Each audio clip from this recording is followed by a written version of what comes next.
We are lighting the candle, a world that works. And I'm Bill Correll, and I've been Bill Correll now for a little over 70 years.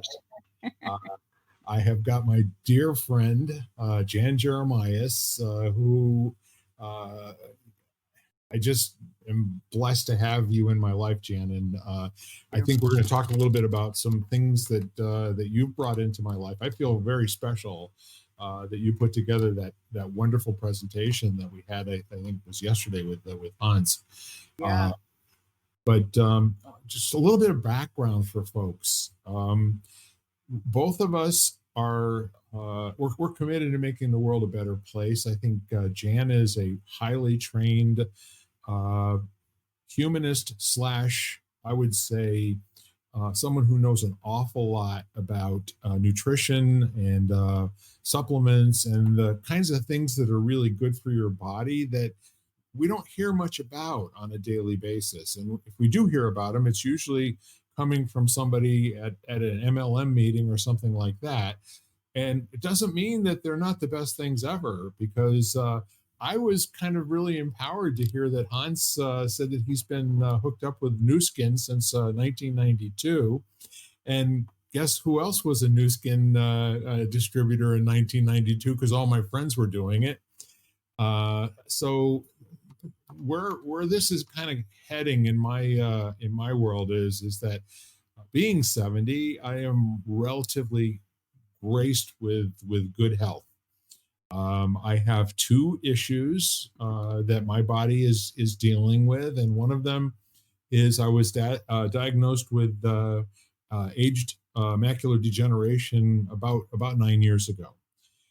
And so, it was something to keep an eye on. And, my doctor that did my cataract operations took note of what things looked like at that point. And that was almost 7 years ago.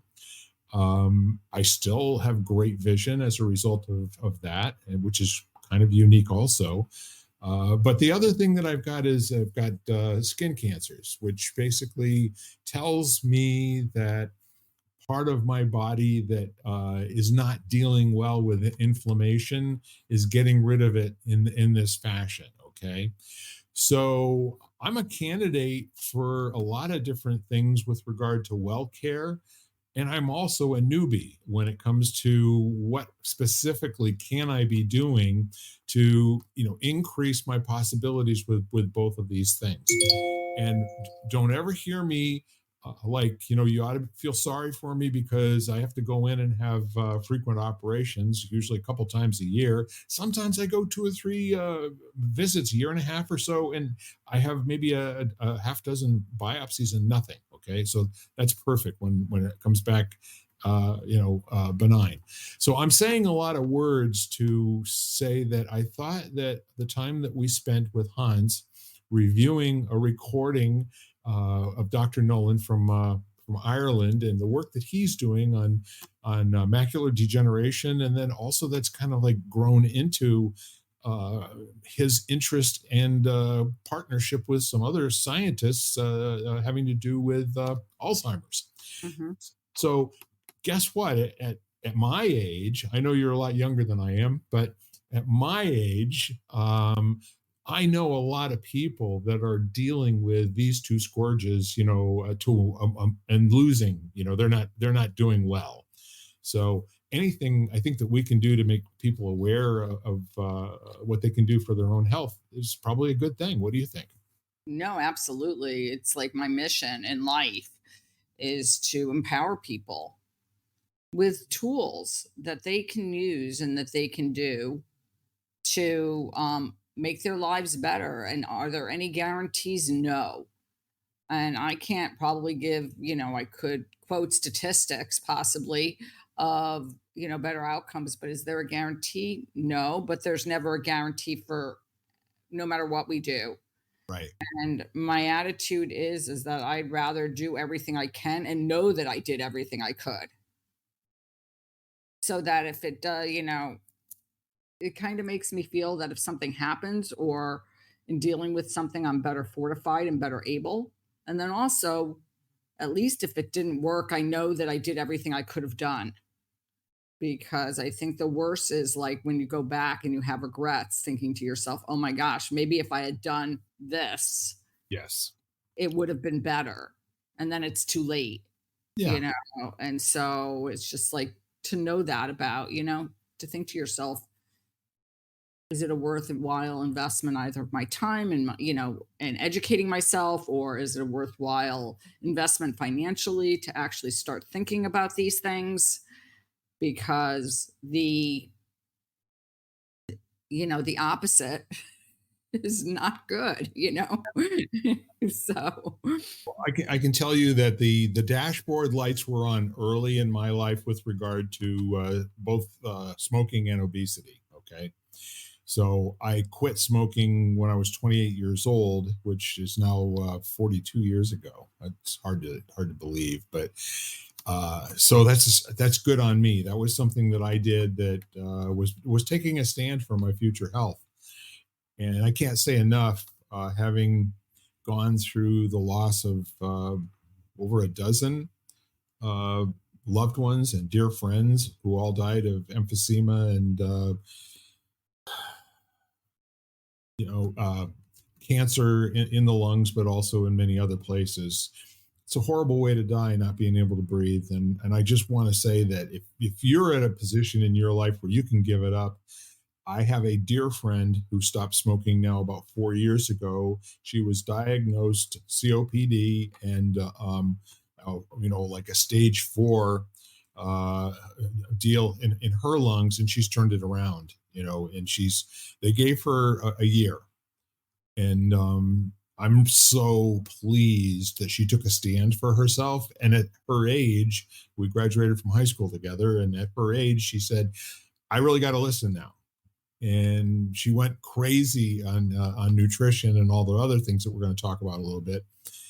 It made a difference. So guess what? When they tell you that it's too late, it never is. Okay, you be that person. Okay, be the one who gets to hang out for a lot more years than they give you credit for. So in terms of what my eyes were opened up to, I spent a little bit more time downloading some of the papers because Dr. Nolan is a prolific writer in terms of all of his studies that he's done. And I appreciate that.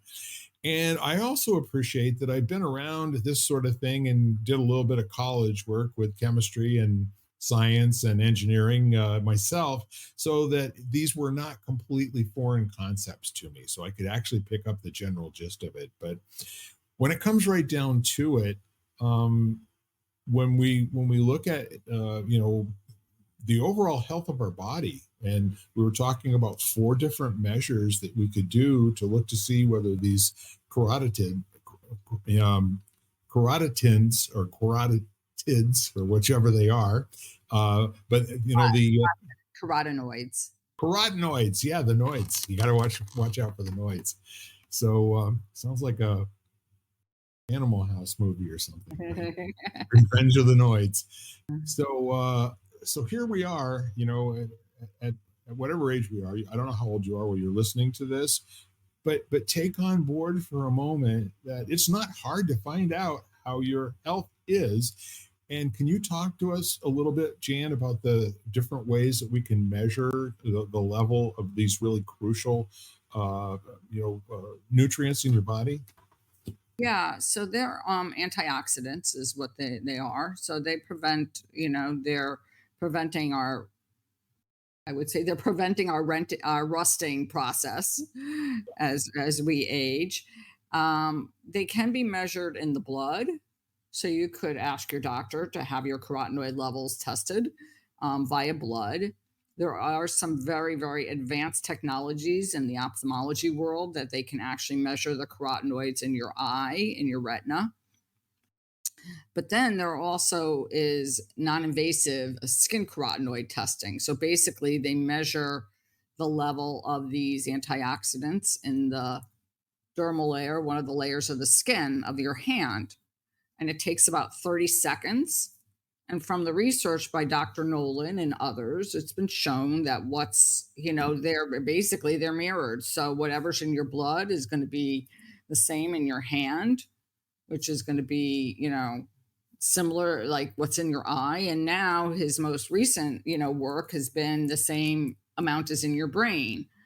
And so, um, yeah, which is I just love to, first of all, I love to know, and I don't mind being transparent in this, on this platform. When I first measured, I was really low and I was really kind of shocked Right. for whatever reason. That could be the amounts of foods that you need to take in, to maintain optimum levels, the portion sizes, things like that. And then could have been some other health issues that I have, which was preventing absorption of nutrients once I ate them. Right. And because I lead a pretty healthy lifestyle. So it wasn't like I would have per se assumed that I had any risk factors for having low levels. So one thing, I'll just clarify. So where do we get them? We get them from the colorful pigments in fruits and vegetables. It's really where they come from. Things like the colored peppers and tomatoes and carrots. We all know that it's the old adage, eat a carrot if you want to see well, kind of thing. Carrots are good for your eyes. And then there are certain things that do lower your levels, like things that cause a lot of oxidative stress, like smoking and other stresses, radiation exposure, sun exposure, things like that, which can increase your cost, let's say, of life. Yes. Yeah, and I really like the notion that these carotenoids are kind of like the sunglasses for your body, really. And the neat thing too is a little bit of the work that I've done in terms of investigating this is that inflammation and the propensity for having some kind of a cancerous presence in your body, it's all the same thing. It's the same kind of illness. It just is a different tissue, and it kind of presents in a slightly different way, but it is all your body fighting inflammation in the way that it knows best how to do it. And unfortunately, it doesn't know when to stop. Uh, so that's one of the really cool things here is it turns out that if you can put these sunglasses on, especially at an early age, and kind of do this for your lifetime, you're really giving yourself an insurance policy, and not necessarily one like we were saying before. It's not a guarantee because no matter what kind of physical condition you're in, you could still get hit by the big yellow bus. So and that's the metaphor for anything else that you can't plan for.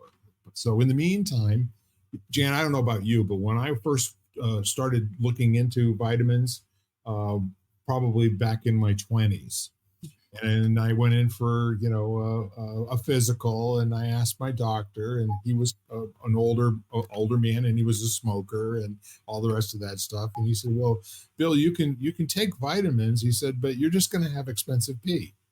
And that's so when he said that to me, I said, "Is that it?" And he said, "Yeah." He says, "There's really no clinical evidence right now that vitamins are going to do much of anything for you because we're talking about that was in the 1970s." And of course, there's a lot more evidence today about what nutritional supplements will do for you. Yeah, I mean, I think I never grew up taking supplements ever. I mean, Right. my pediatrician didn't really believe in vitamins. He was like, if they eat well, you don't need to take supplements or vitamins. Um, I think that the degradation of our soil and other things has caused the food to be really depleted, that and mass production. Dr. Nolan said something interesting in his talk the other day, the second talk, and that was basically in the mass production of food and basically trying to make food hardy. One of the Yep. things that carotenoids do in plants is they actually protect the plant. And because they're mass producing, they actually produce less carotenoids because they don't need them because we've kind of altered their, let's say, their growth cycle to Yes. optimize that. And so in doing so, we've actually decreased the level of carotenoids that they actually have. Now, the few things that I just want to say there, we do not make these natural pigments or chemicals ourselves. The only way to get them is through our diet or through supplementation. So it's not like your body is just going to make them. It's not, they don't. We get them from our diet, eating lots of colorful fruits and vegetables, and like taking out a lot of the other things which I think are harmful, like processed foods and, excess salt and sugar and all this other, harmful fats, all this kind of stuff. And then supplements that have them, because that's the only way to get them is through our diet or through consuming them in some way. Yes. Now, that being said, I did say that I scored really low, and some of that might be due to the food that we're getting now and the fact that, we'd have to consume. I mean, I don't know what the recommendation is now, 8 to 12 servings of vegetables a day. And I don't know that many people that eat that many. If anybody, and I'm a vegan, and I don't think I get 8 to 12 servings. Maybe if I juiced, I would get more. Sure. It's also bioavailable, so it's really easily absorbed when you juice. But I almost feel like we're forced to supplement these days because of the food sources. And the fact is that if we were to think of 8 to 12 servings of,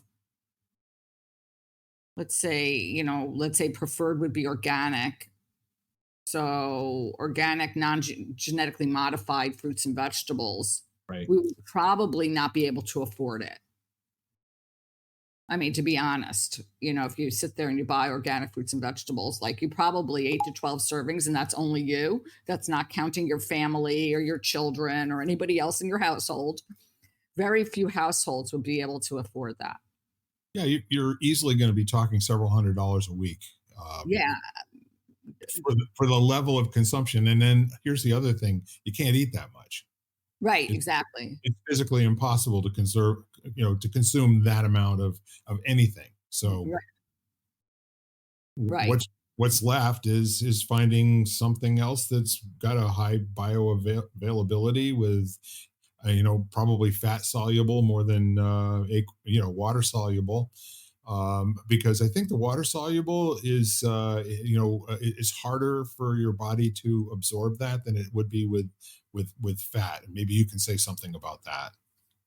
Um, well, I can tell you that, for example, carotenoids are what, we like to think them as like greasy micronutrients in the fact that they need fat to be absorbed, Yes. and they need healthy fats to kind of navigate them through the body, be resistant to degradation, and then be able to be easily absorbed. Yep. Now, so the I don't know that it's just, yeah. So maybe rephrase the question again so I can just get a better grasp of how I want to answer it. I think you actually meant, by calling them greasy, that more or less tells you that that is the best way to get it into your body and then make it available to your cells, and probably to Right. make it persist in the bloodstream more than something that was water based or water Yeah. carrying.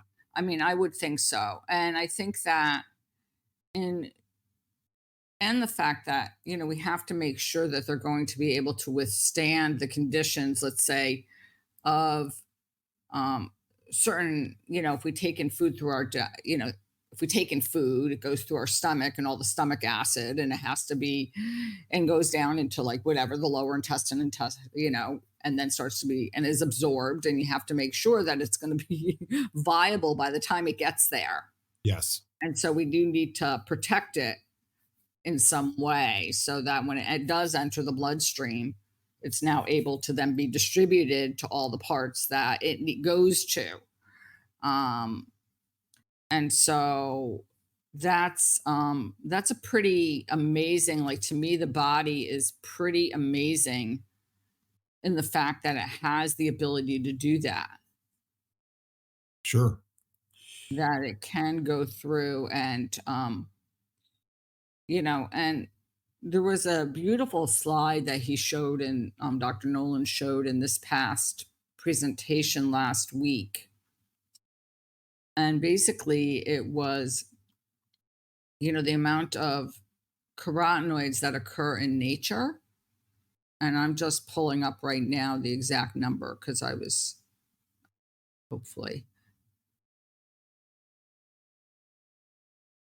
here. Um, so let me see if I wrote it down because I was like, I always write down that one thing because I always think it's amazing. Basically, let's say there are hundreds that are in nature. We take in about 50 and we congregate, or three carotenoids end up in our eye, and then three, or maybe those three also end up in the brain, and maybe a few more. Right. So it's like, the narrowing down that our body has, um just have our body and its brilliance is kind of, and it really is brilliant. I always say that inherent nature of the body is pretty amazing. The fact that there are all these in nature, and we've taken down all the level to have the three that congregate in the eye, that protect the eye, that are the sunscreen for the eye and for the body. And then amongst all the ones that occur, like, it's pretty amazing that, that's how evolution has kind of done that. Yeah, we're the ones that are left, right? Hmm. The rest of the clan's not here anymore because they couldn't do this. But what's remarkable to me though is, and again, I'm a lay person who hasn't really been involved with this conversation. I'm learning so much on a whole bunch of different fronts, but um, I would think that there would be somebody out there. I mean, other than MLMers, okay. Let's put that aside for a moment.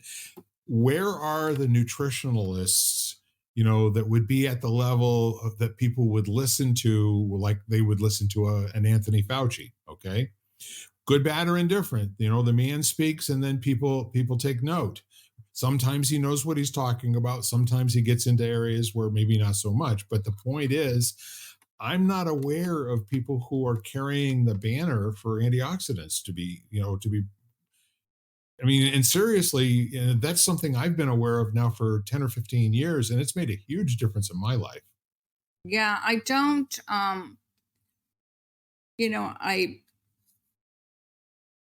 where are they is a good question.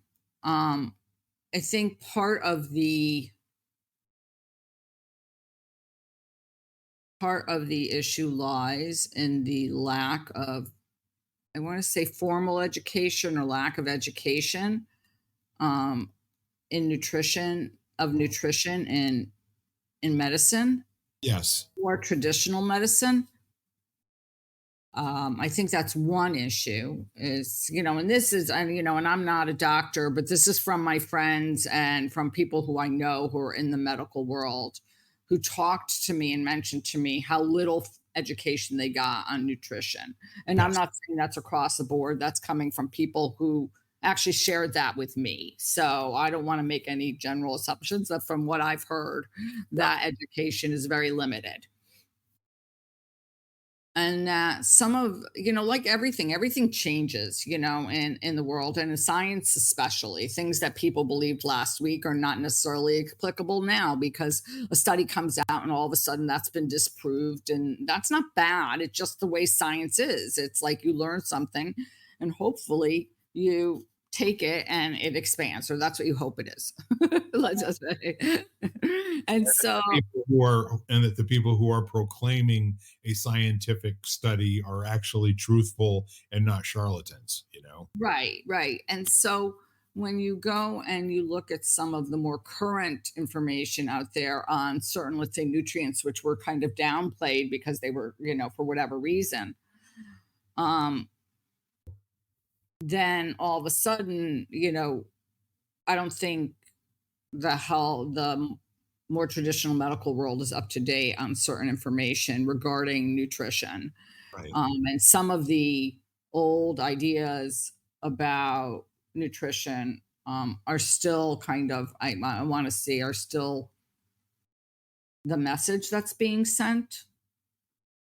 Yeah. Um, And so it's where are they? I think there are some people out there, but for whatever reason that their voice is not given enough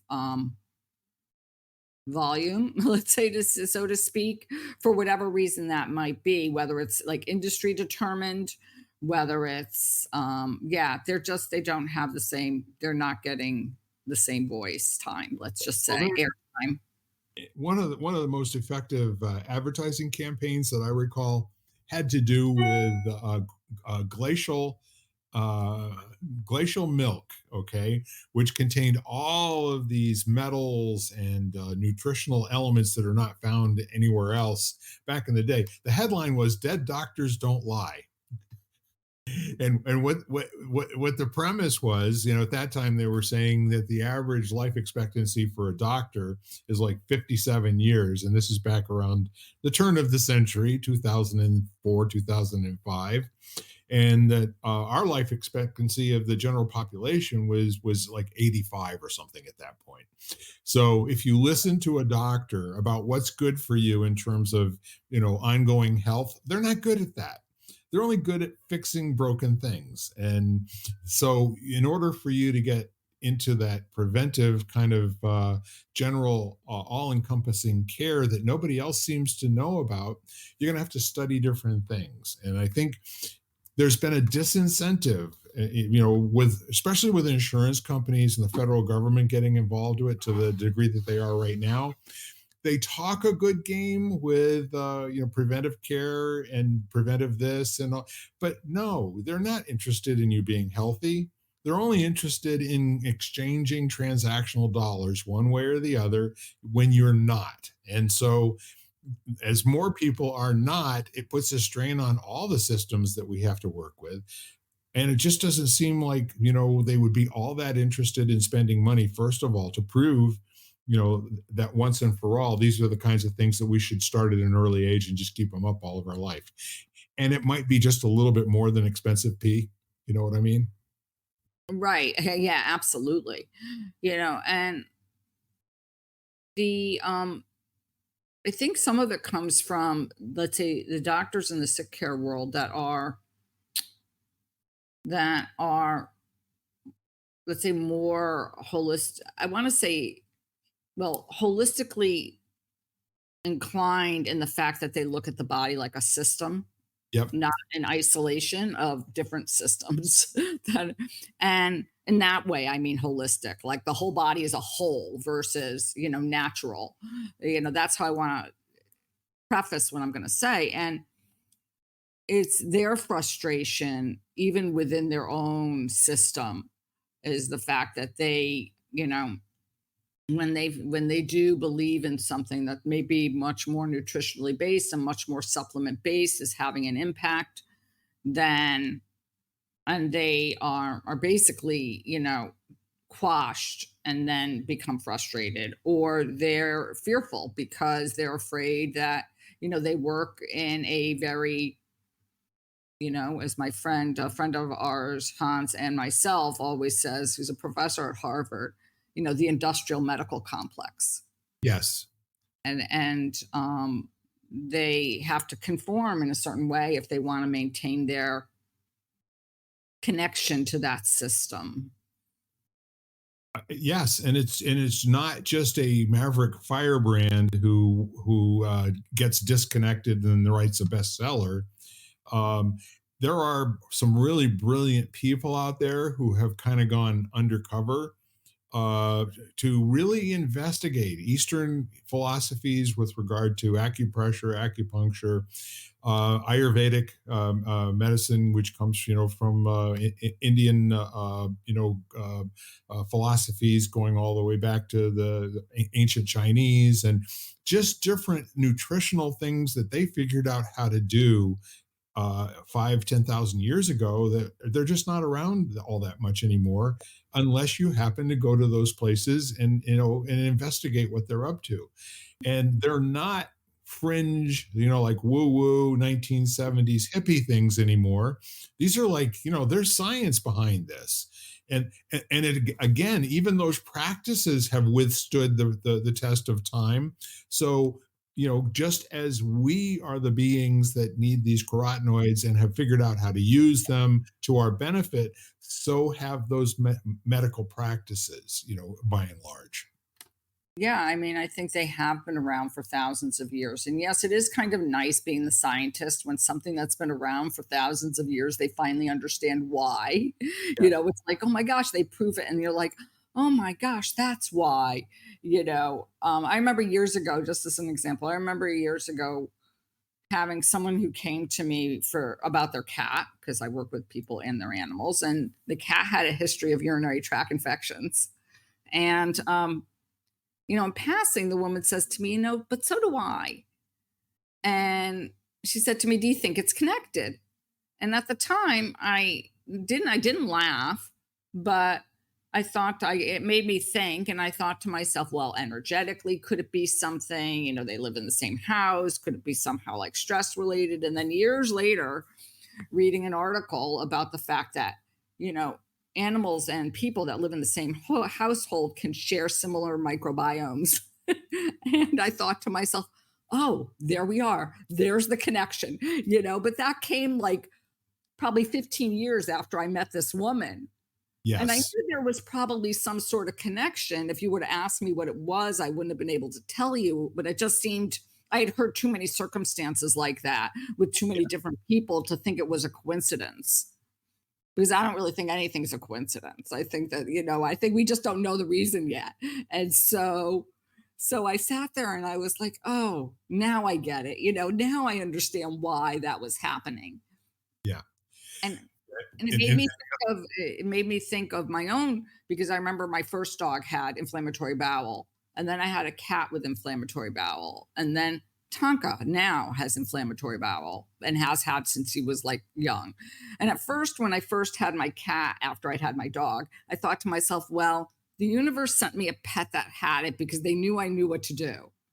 Well, now after the third pet, I have to consider like maybe it's something environmental, maybe it's something, something else, but it's not coincidence. Sorry. Go ahead, Bill. I was going to violently agree with you, that, and there's also a nonverbal, metaphysical as well as a, mental connection between us and our animals. And as couples who have been together for a long time don't necessarily have to speak in order for communication to occur. It's the same thing with animals. Hmm. Uh, Especially if you've had an animal for a dozen, 15 years and you really are in sync with each other. Sometimes all you have to do is give a look and, or, maybe even a nonverbal message. Um, but back to the thought of when you finally do hear oh, that's how that works. And had you had an open mind to begin with, not you in particular, but the medical community, the nutritional community, if they had basically sat down and say, let's like let's plot this out, in an ideal situation, how are we going to introduce the right kind of nutrition into the human body and to the animal bodies as well. And then finally somebody comes up with the idea, processed food may not be our most enlightened way to go. Turns out it's not good for animals either. So Not at all. And it's yeah, it's sort of like maybe it isn't the way to go. And I think what's sad to me is I'm on a lot with people internationally all over, and hopefully some of our community who are listening also are all over, and yes. how that sort of like I want to call it the invasive weed almost. The invasive weed of processed food has now kind of crept its way into the more global into the globe, which Yes. let's say it was always pretty much concentrated in certain areas. And that makes me really sad. Now, that being said, I do have friends who, well, let's say have limitations in diet, who travel, who can eat anything they want, just when they're not outside of their normal, like most of those people are from the US. And so when they travel abroad, they can eat, a lot easier. They don't have to be as careful for whatever, reason, lack of processing, lack of pesticides, whatever that be.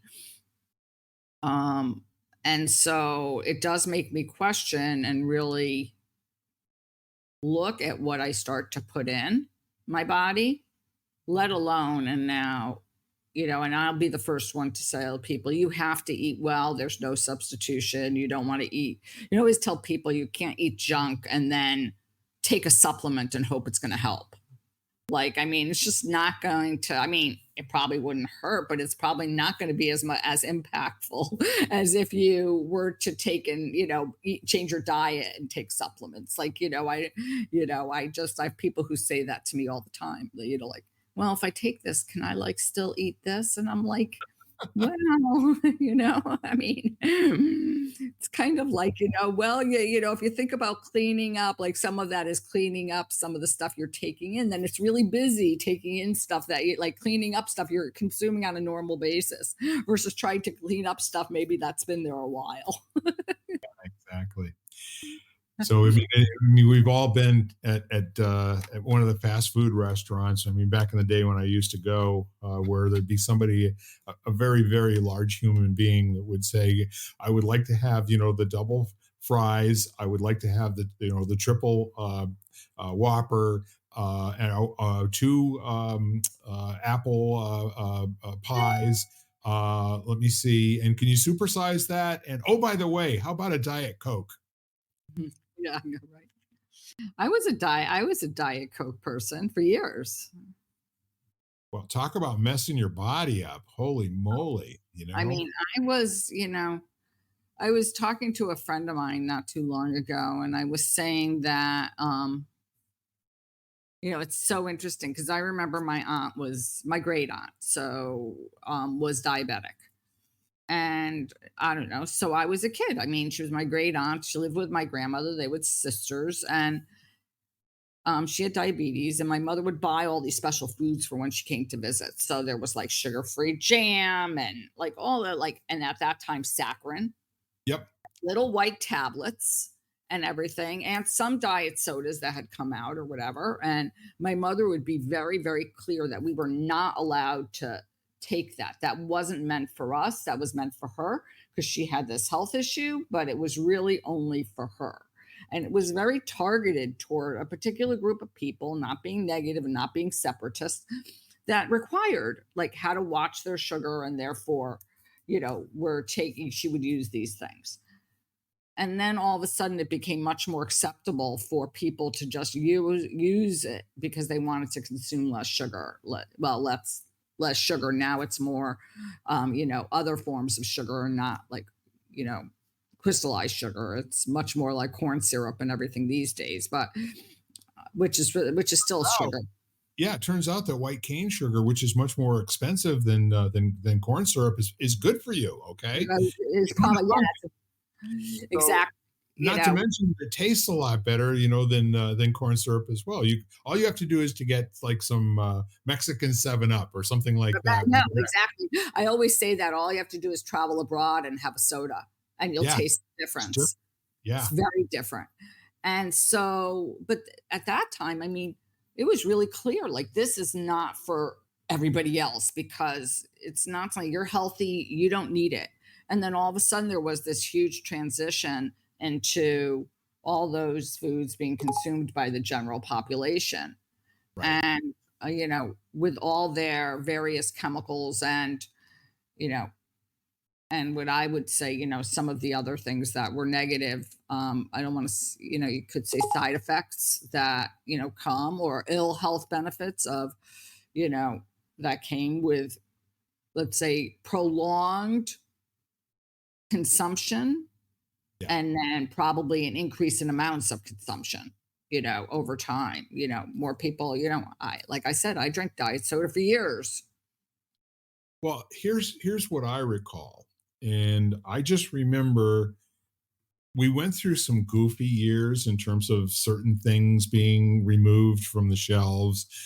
Red dye number 7, it's like, and then you go and you read this study that rats who had been fed quantities of ounces per day for a month had developed tumors. Okay. And it's like, huh? You have trace amounts of red dye number 7, in things that people would not consume ounces of in a year.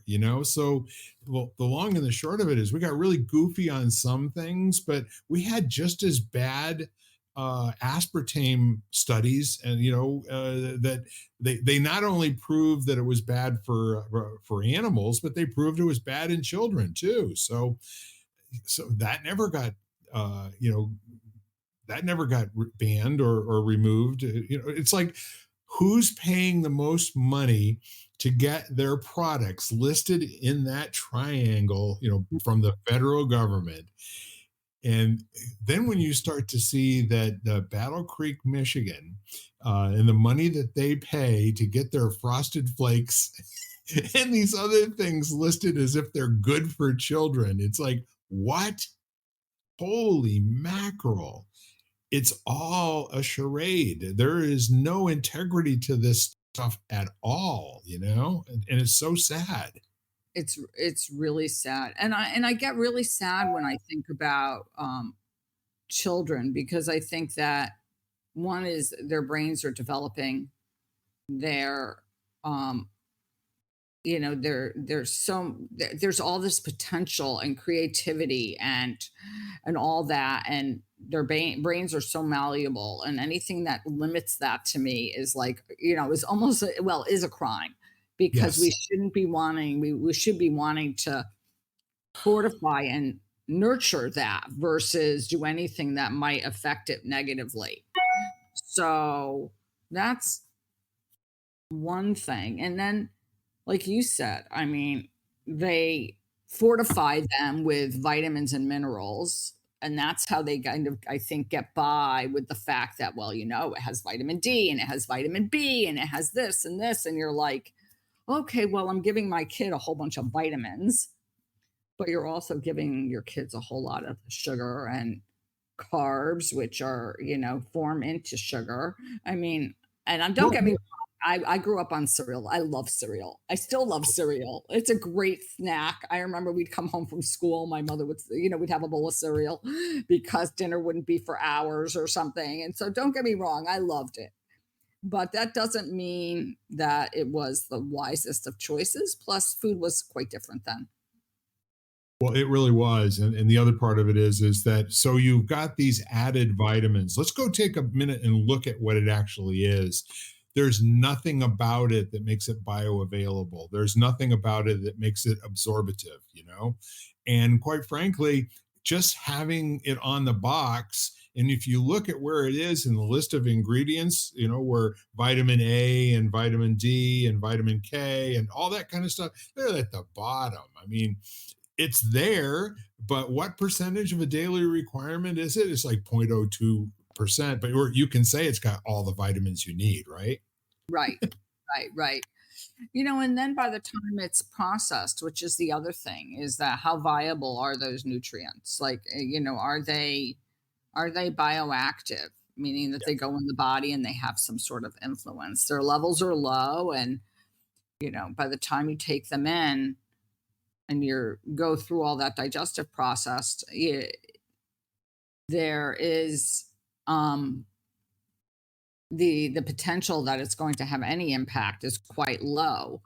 Right. And there are certain things I remember, certain things I learned along the way, um, which I still carry from years and years ago. I remember um,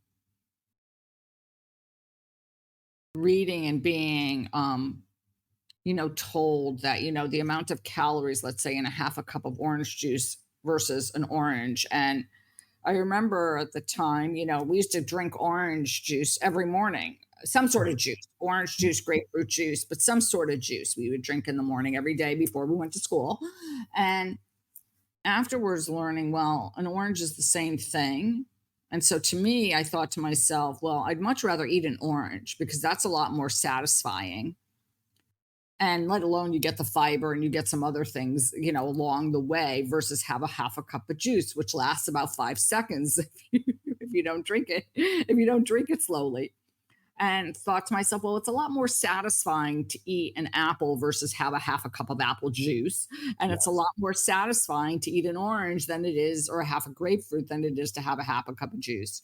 So I really basically, not that I didn't drink juice, but I became much more apt to have a piece of fruit versus drink the juice of that fruit, let alone the fact that it was probably pasteurized, and therefore I don't know how much, what the nutrient content was anyway, years later learning about that kind of stuff. But I became much more aware of things like that. Like I would much rather eat a piece of fruit or eat a vegetable and have it have all the fiber and get all the natural ingredients that have not only the vitamins, and go that way versus, you know, something that's a lot less. That's why I could never like purely live on liquids, because I think that we need to chew and we need to eat.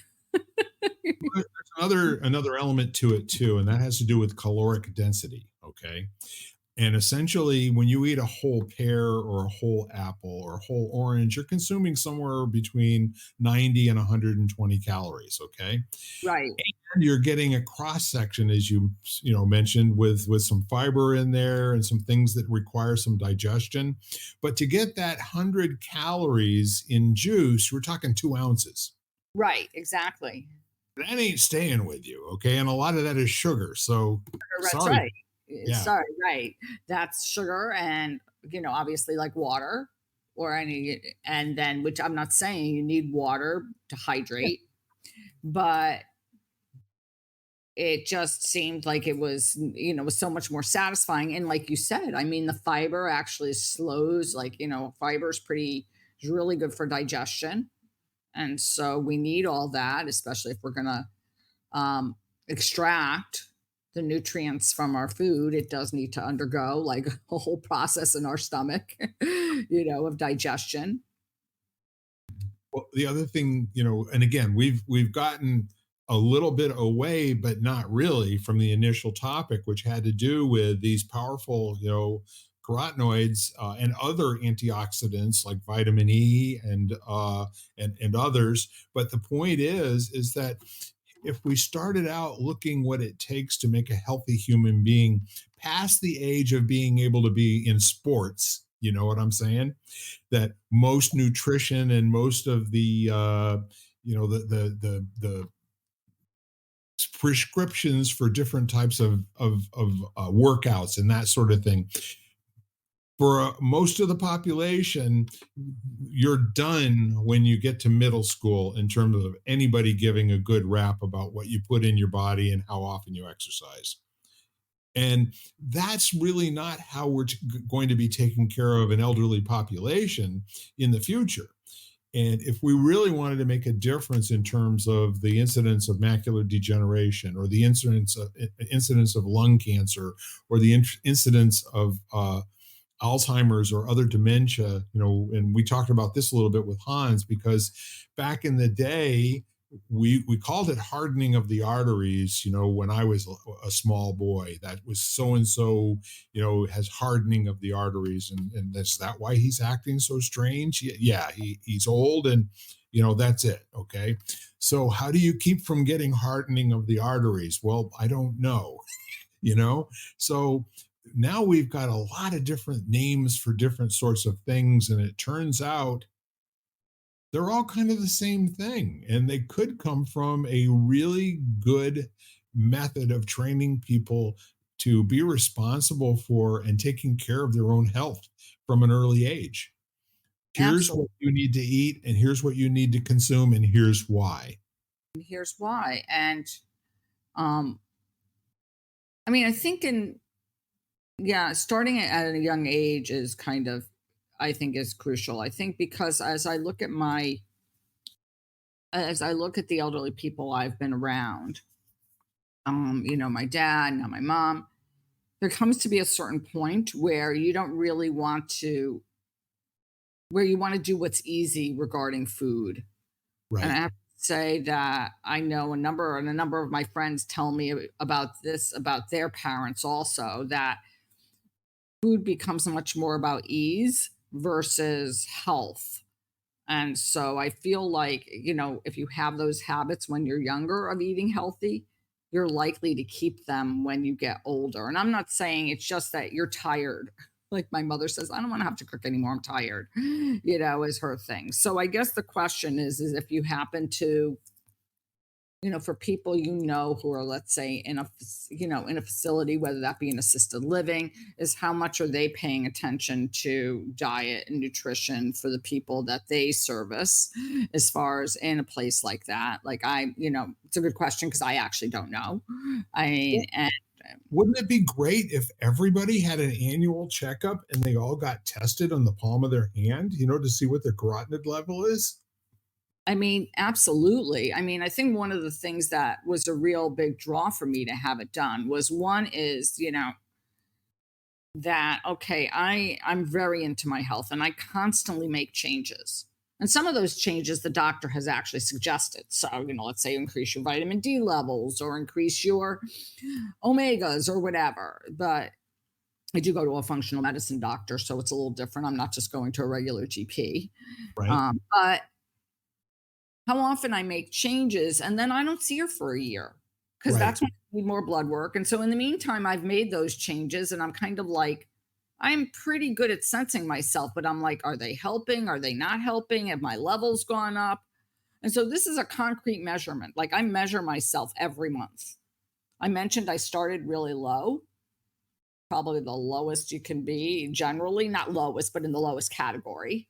Sure. And now I've moved myself up to probably 6 times what I was, 7 Wow. times what I was over the past, like, year and a half, 2 years. I mean, I've worked really hard at it, and I tend to be very methodical. It's the scientist in me comes out. So first I was like, "Okay, let me try varying my diet." So I started adding in foods that were more colorful because I think we all get stuck in a rut, and we kind Right. of eat the same things all the time. I was like, "Okay, let me vary it." It went up a little bit. I said, "Okay, well, I'm gonna add in more healthy fats because they're fat soluble, and I'll see whether that goes up." And it went up. And then I said, okay, I'm going to add in omegas. And it went up a little bit more. And I was like, oh, okay. And then I plateaued. And then I was like, okay, what happens if I add in a supplement that's very high in carotenoids and see whether it goes up more?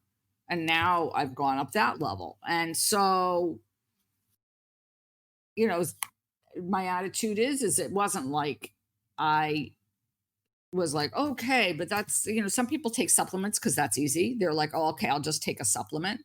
And my attitude is if I could get it from nutrition, I'd rather start there. And I tried and I did go up, but not to a extent that I liked or I thought was good enough. And it wasn't because I thought that it wasn't even because I didn't feel well.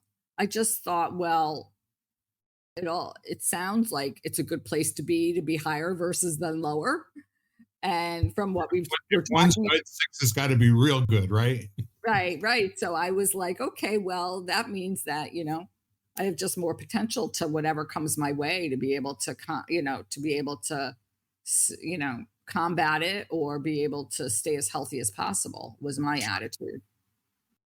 So, question for you. Okay, I'm really intrigued by the skin test. Is this something that anyone can do, and how do they do it? What do you do on a monthly basis to get this done? I actually have a scanner. I actually have a skin carotenoid scanner that I lease, and I do have people that come to me or clients that will ask to, and always, looking for more as far as more people I can help or make aware of their levels. But if people wanted to get a scan, I would say if they reach out to us through the podcast or something, we could find someone who has a handheld scanner in their area based on zip code or depending on where they are in the world. Sure. And you could pay for a scan.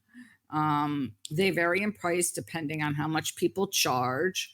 And It is something you can do, and I'm not saying maybe you don't do it monthly, but at least I would say quarterly, it's probably a good thing to do. I would say monthly is great. It takes about 3 weeks for what we consume Yep.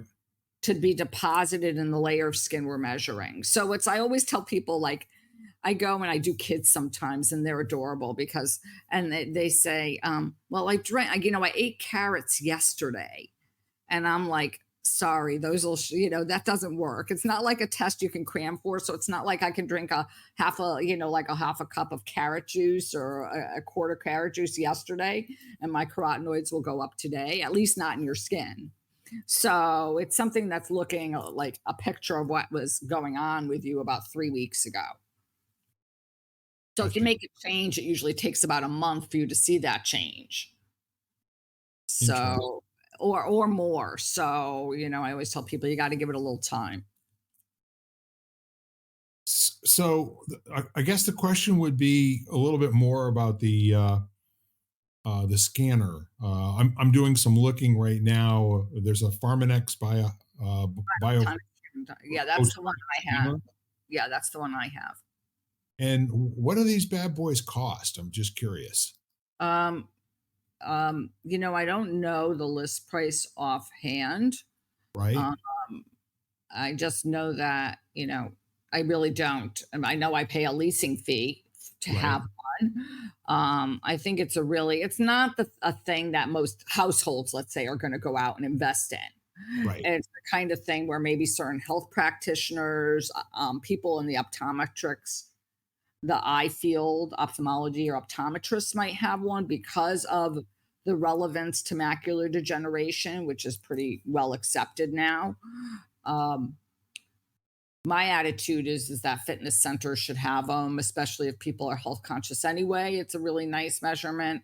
I think it is a really nice measurement in addition to, and I'm not saying don't get the other blood parameters that you get done, cholesterol, Right. complete blood count, all that, the CBC and all that kind of stuff. Do that. It gives you different information. And really, this is just information. And it's information on how you're doing nutritionally and whether you're taking in enough antioxidants to cope with the lifestyle you have. Yeah. And that's so important for people to even get that message, that you do have to replenish and you do have to keep bathing your cells, in antioxidants. It's not like, you can go and do one thing every few months and you're good. It's the nutritional part of it is that in addition to the other things that you're putting into your body, you really want to make sure that you're giving it every opportunity. There are different compounds. Are you familiar with isotonics products at all? A little bit, not much, but I do know people. Yeah.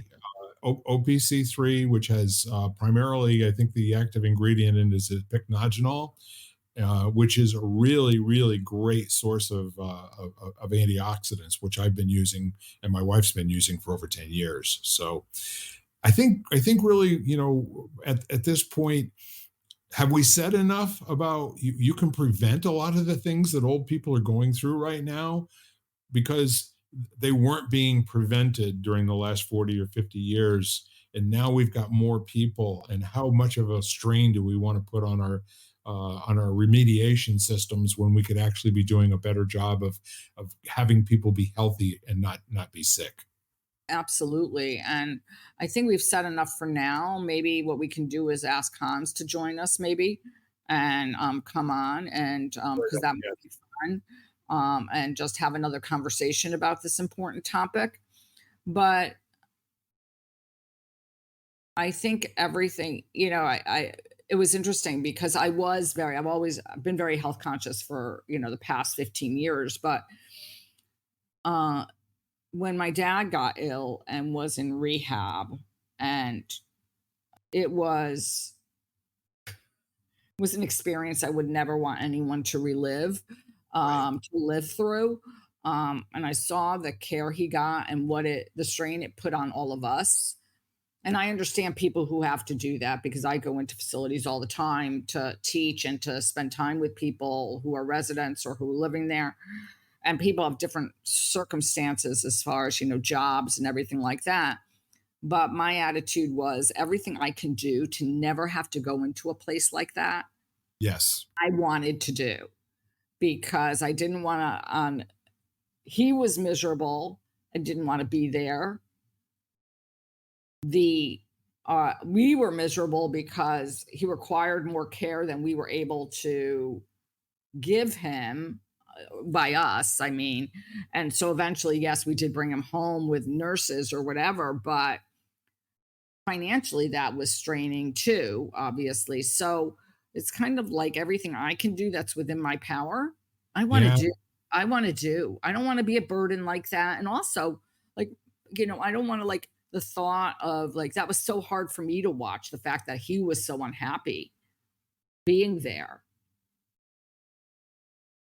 We actually went through a couple of episodes with my dad, and it's a different deal when somebody starts sliding in, on the down the dementia slide. Um, it can be comedic, but it can also be very frustrating for everyone involved. Like my dad would sit there sometimes when he needed to have something like right now, and people were not able to perform or to get it for him. I can just remember him going, Marianne, I am not having any fun right now, and he said that, and so it's kind of like, I was always told, if you want to get even with your parents, grow up, have a miserable life, and then call them and tell them about it. Okay. And that's how you get even with your parents. But then again, when you're living through these types of circumstances with loved ones like your mom and your dad in their final days, and it's just not something any of us really wants to go through. So the whole notion of, can you slow down and stop what's happening with the degradation of the cellular structure in your body such that it has to do strange things because it's been overoxidized? Is there something we can do even at the age of 60 or 70? And I don't know that we can't say for sure either way. There may be some new research coming out in the next 4 or 5 years that says, by the way, we've got ways to make this reversible. But if we don't look and we don't do testing for it and we don't apply science, we'll never know, right? Hmm. Yeah, no, we'll never know. And I think that, there is research out there now. People are researching. Um, and I think that there's a lot we don't know. But just, I always say, people, like, what can you do? Well, to the best of your ability, try to eat better. That's the first thing. Yeah. Read labels, learn how to read labels, food labels, um, shop in the perimeter of the store, which is where all the food, like all the proteins are. So the meat, fish, chicken, and the vegetables and fruits are. Whole Foods, yes. Whole Foods, there's no reason to go through the center unless you need paper goods or something, you Right. know. And so do that. At least that's a great place to begin. Yeah. And I know you cook a lot, Bill. I cook a lot. Just cook. I mean, and we'll stop there. I think that's all I have to say to people. I think it's fantastic. A, I want to acknowledge you for bringing this conversation into my life in a really powerful way. I'm looking forward to where we're going to go with this, and I am so grateful that you and Hans spent the time, bringing me up to speed on what's going on in the world that I would never have heard of otherwise. And it's not lost on me that the two of you gave me your undivided attention by holding my hand while I saw something that's very familiar to both of you. And I do appreciate that. Oh, of course. And we're happy to do it. And I think that that's our mission, is to educate as many people as possible Yeah. and to empower people. Yeah.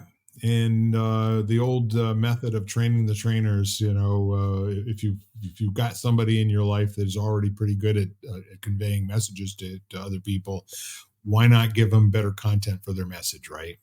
That's right. That's right. Absolutely. Well, I love you and I appreciate you. And anything else that you want to say to kind of put a bow on this?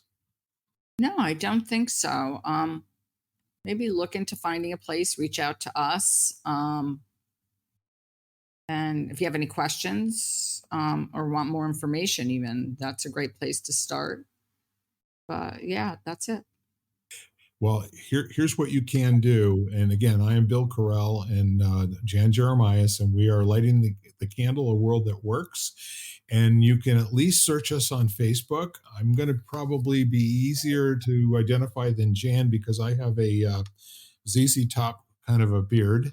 I'm playing a game to see how far I can make it go. But in the meantime, yes, we want to hear your questions. We want to, connect you with anybody that can make your life better. So again, Absolutely. thank you so much, Jan. Thank you, listeners. And we'll see you soon. Okay. Yes, absolutely. Thank you, Bill. You bet. Bye-bye now. You've been listening to Lighting the Candle, a World That Works, part of the Exvadio Podcast Network. You can catch every episode as well as the rest of the network at exvadio.com, the Apple Podcasts app, Google Podcasts, Spotify, iHeartRadio, Audible, Amazon Music, and wherever you find podcasts.